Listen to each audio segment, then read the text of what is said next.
身为一个全台走透透、深入体验在地客庄文化的背包客，今天我来到老实面店，听说老板当初为了追求老板娘，努力学习客语，让我来听听他们的爱情故事吧。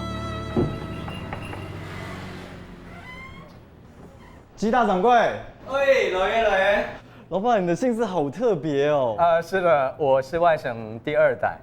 那这个姬姓呢，其实中国很古老的姓，像皇帝、周公、周朝，他们都姓姬。原来姬是以前贵族的姓氏，真的很少见。不过老实面店的怀旧摆设却是那样的朴实、平易近人。我想老实面一定也是传统的客家风味。这是我们的老实面，尝尝看。好香哦。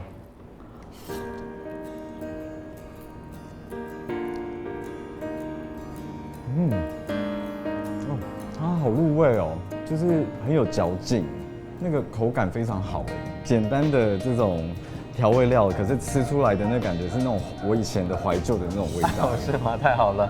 老板，那这个应该是叫肉后生，对吗？也是说老实面的客家话怎么说？老生面。肉生面。老生面。老板，我发现你的客语念得很好哎。是为什么？这其实是一个阴谋啦。阴谋讲得这么可怕？因为爱上了我太太那个时候，那因为我太太是客家人，我不只要考虑到我太太的感受，我其实比较关心的是我太太的长辈他们会不会接纳我。